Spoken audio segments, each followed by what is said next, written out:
He does sidelines for West Virginia. Also, the signal caller, Jed Drenning, covers West Virginia. We've had Jed on many, many times. West Virginia coming off National Signing Day, and Jed Drenning joins us on 365 Sports, Sikkim 365 Radio. Jed, thank you very much, buddy. Hope you've been well. Happy holidays to you. So it seemed like Neal Brown happy with what they did Wednesday, what they brought in on National Signing Day? Yeah, I think so. First of all, let me start up by congratulating the folks down Baylor's way on a heck of a season, a conference championship, well-deserved, well-earned. What a turnaround that was. Couldn't be more impressed by how well coached that football program is. I mean, when we faced them this year, I was just really, really impressed. But congratulations to anybody down that way listening. You guys earned it. You deserve it. Smokey, I don't know that there were any major surprises, which is obviously a positive unto itself. You know, I told Neal, what happens is I populate multiple lists as this day approaches, and I'm doing my final preparation, trying to get a bead as the funnel gets more narrow, the closer you get to NSD. And I go into we do a broadcast from 8 to noon on National Signing Day. And I go into that final day with a pretty educated guess as to who we might be able to discuss during the broadcast. As you know, NCAA rules, until they actually sign, we can't even mention their name on the air. So typically, I have a pretty extensive list, and I walk out of that broadcast with double-digit kids that I haven't been able to mention. Now, some of them are going to sign later in the day, some of them later in the week even, or some even kick to the spring or the summer. Some go elsewhere. The other day, I think I left the building with 4, and by the time I got to the facilities building before Neal's press conference, it was down to 1.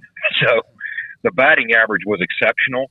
It was very precise in who the staff was targeting, the relationships that they had forged, and their ability to close on those relationships and address some needs for us. So I think the staff is really excited about this class that we were able to bring together.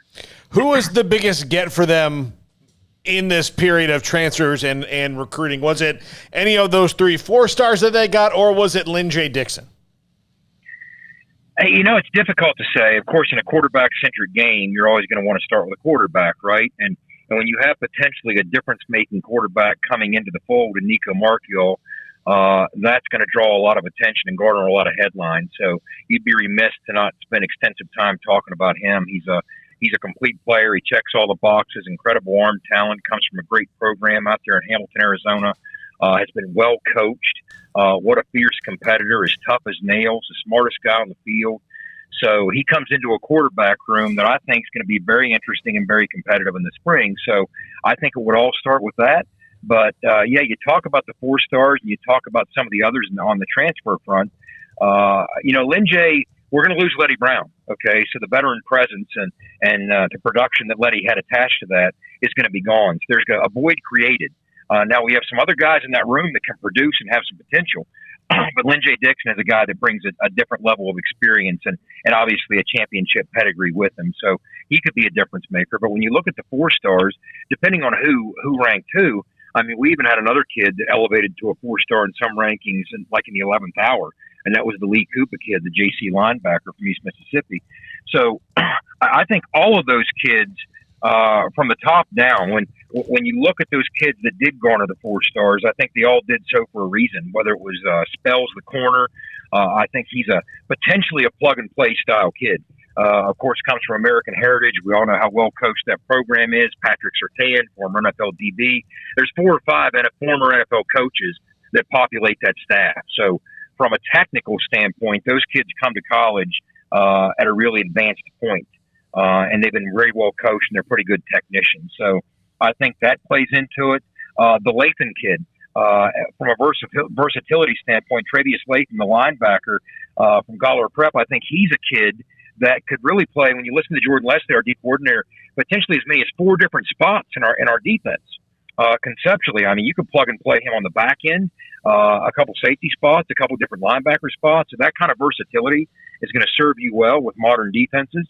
And it gives us the opportunity to have the same chess pieces on the field, but present with one moment he's the scapegoat, and then one moment he's the hero, like against Texas. But what are his plans? Has he announced anything so far about what he plans to do next year? Not at this juncture. That hasn't happened. But we find ourselves in kind of a unique situation. Jared is a career 10,000-yard passer. He's been very productive over the course of a long career, both at West Virginia and at Bowling Green. I don't know if Jared has the X factor to elevate an offense that has massive struggles around him. Not many do. And there were times this year he was victimized by some of the things that were unfolding around him. But he's another guy that got a hot hand down the streak.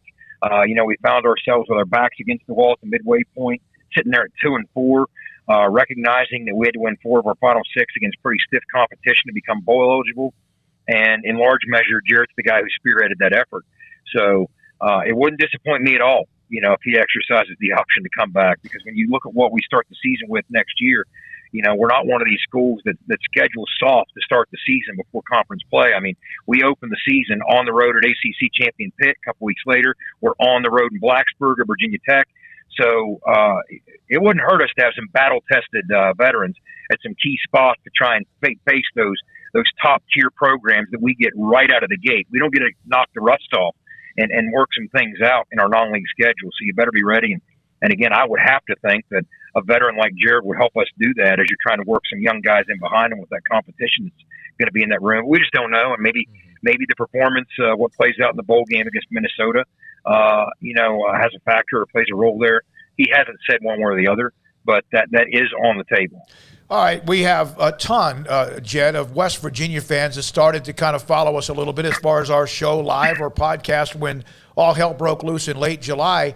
And 3 or 4 of them are asking me to ask you about the ACC, the rumors. I know a lot of times we hear that, and it seems like geographically it would be a great fit. The ACC is, of course, struggling right now, but there's still penalties. If Texas and Oklahoma leave, they're going to have to pay penalties at some point, even if it's after the television contract. What is, at least not just what people want, or what do you think West Virginia really wants, and what is the truth? Well, here's what I think West Virginia obviously wants: a seat at the adult table. That's what we all want, right? Now, the question is, what's the adult table going to look like? It's changed how many times in the last handful of years. I'm not so sure that we're not better served in a new Big 12 when you look at the quality of the 12 programs that are coming and the TV landscape's changing. I mean, everybody's talking about the digital format and the role that that's going to play moving forward. I mean, you have TV ratings dissipating at a rate of, 3 to 4% per year? So that's going to impact some of these contracts and the vision that some of these schools and programs and conferences at large are going to have moving forward to see what best serves them. But whatever best serves West Virginia will be a seat at the big boy table. Now, that could come in various forms. There's no guarantee that's just in one of the quote-unquote Power 5 conferences as we know them now. But again, I'm confident that the changes that the Big 12 has made, you talk about the attrition with Texas and Oklahoma leaving. What's interesting there, the caveat, of course, it's one thing to talk about the penalties for leaving the league. It's an entire different thing for the grant of rights to the TV side of it, right? I mean, you could leave the league and still not be able to be televised. That's a whole different conversation. So I think one way or the other, obviously the Big 12 is going to work to be made whole by the departure of those two teams.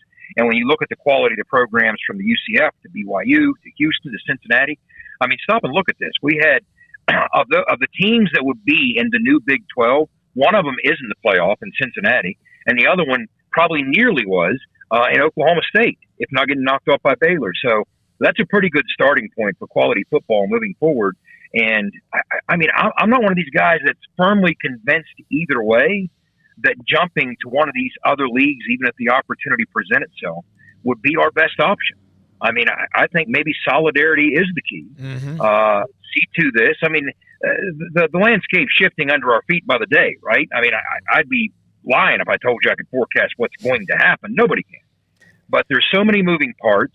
I just believe that here in the coming years, it's going to look different, particularly once you expand the playoff, whatever that does in fact look like. It looked like it was about to be a formality, that it was signed, sealed, and delivered until the Texas-Oklahoma news broke.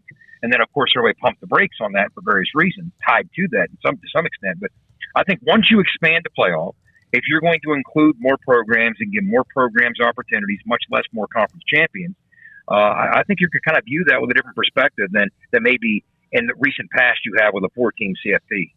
Jed, you mentioned Letty Brown earlier, announced he's not going to go play in the bowl game and will start preparing for the NFL draft. But 4 years at West Virginia, ran for nearly 3,000 yards and had 30 touchdowns or so, give or take. Just can you put into perspective just what he's meant over the last 4 years for the program and just kind of the young man that he is as he moves on to the NFL? Letty's a great kid. And, he's a guy who has taken strides each season for us. I mean, there was a point where maybe as a young runner, Letty lacked the patience or maturity to really let things develop in front of him. But over the course of time, especially as he mastered our zone blocking concepts and understood how to weaponize those things, he recognized and took a step from seeing his blockers as impediments and starting to use them as weapons. And I think that's when you saw Letty at his best, and he became a guy, especially coming into this season, that we could lean on. Now, from an NFL standpoint, obviously that's a cutthroat business. It's stiff competition. Every year there's deep talent at that position. Now, there's not the premium on that position that there was even a decade or 15 years ago. Obviously, the NFL game has shifted in a big way toward the passing side of things, but also that's where Letty's versatility is going to help him and serve him well. He's a true three-down back in the sense that he's a weapon out in space when you get him in the proper matchups against linebackers and nickelbacks. So he's not just a physical guy that can tote the mail and run downhill or create things in space for you, but he's also a guy that can play pitch and catch and be utilized in the pass game. And I think that's what will appeal to the NFL about Letty. Jed, how much of the ACC talk with West Virginia fans is just because they really want to play those rivals again, especially Pitt and Virginia Tech, who you guys never see anymore? Well, part of it's this. There was a point in the distant past when, in the Art Pappy Lewis days, we were part of the Southern Conference, okay? So there's been an association with the Southern states and the West Virginia brand to some extent. I think it's spun out of that. But the WVU brand's in Morgantown, right? So it's northern West Virginia. Now, when you get into some of the towns in southern West Virginia, it'd be a very short drive to the hub of ACC country for those schools, but Morgantown's not all that close to North Carolina or some of the schools in southern Virginia. I mean, it's just as close as some of the schools in the other conferences, like the Big Ten. But I think that part of it would be just, by and large, what was lost for all the positives that came out of the move to the Big 12. Okay, and it absolutely was a life preserver for West Virginia. I mean, look at where UConn now is. That was one of the programs left behind. Yeah. A ton of positives, and not just positives, but I think we found ourselves with like-minded programs. Okay, that's one of the things that we appreciate traveling the Big 12 circuit is it's people who are very passionate about their sports. And oftentimes it's football first. Even if you go to a winless Lawrence, Kansas on a Friday night before a game, we're out for dinner, they want to talk Jayhawks football. Okay, that wasn't necessarily the case in the Big East, where basketball was kind of the straw that stirred the drink, right? So I think we're a better fit in some respects culturally in the Big 12, but what's missing is fans just being able to jump in the car and get a caravan going and heading to Rutgers or heading to Blacksburg or heading to Pittsburgh or heading to College Park. That's what's been missing, and that's what's been disrupted, the lack of regionalization. Now, to some extent, to the credit of Shane Lyons, our athletic director, and the athletic department in general, they've tried to get some of those regional rivalries back. Okay, like for instance, this past season, we played Virginia Tech. They came to Morgantown. We go to Blacksburg this year. I mentioned that we opened the season at Heinz Field against Pitt. In upcoming seasons, we have Penn State back on the schedule. So, again, to the credit of the administration, they're trying to get some of those games cooking.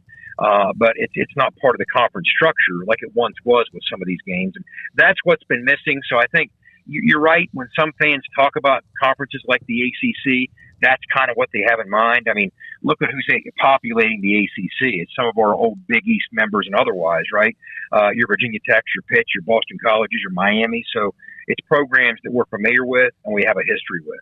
Jed, speaking of road trips, the bowl game out in Arizona, Guaranteed Rate Bowl, taking on PJ Fleck in Minnesota. Just before we close here, your thoughts on the opportunity? I mean, obviously, it was. You kind of said this earlier, but it was massive for West Virginia to get into a bowl game. I mean, just huge for Neal Brown. But what do you think of this opportunity against Minnesota and the matchup coming up here in a little over 10 days? Great opportunity. We were out there a handful of years ago, the Cactus Bowl. That's the night that David Sills was born, right? But so it's a cool venue. You know, they convert that baseball facility into a football stadium. It's kind of neat how they do it. But Phoenix is a cool destination city for the kids. So there's a lot of cool activities and things to take in. I mean, Neal is a big guy on the belief that, look, bowl games are a reward. Okay, you earned this. Let's have some fun with it. So you strike that balance between having fun but also preparing. And that's what we're going to do. So it's an opportunity to, again, put your brand on a pedestal for a lot of eyes to dial in and see that game. It's a 10:20 kickoff back east here. And the last time we did that, I remember we were doing the post game and taking calls at 1 o'clock in the morning in Arizona, 4 o'clock in the morning in West Virginia. And there were old ladies calling 4 o'clock in the morning. I'm like, go to bed. They're like, that was a great game for the Mountaineers. So, I mean, at the end of the day, it's a great opportunity for us. But when you talk about who we're matched up against, this is a very, very good Minnesota football team, well coached by P.J. Fleck and his staff. What an exceptional job they've done. They're a couple plays away from being a 10-2 football team. And when you really study them, they're big and physical on the offensive side. They'll punch in the mouth. They'll throw extra tackles on there. I mean, it's old school football, and they're just going to come at you downhill and test your will. On the defensive side, they're creative and they're athletic. So we're going to have our hands full. There's no doubt about it. This is a good football team, and it's a good test for us, and it's a great way to wrap up the season. Jed, great stuff, man. Appreciate the insight, the information, and everything else. Appreciate your time. Enjoy the holidays, sir.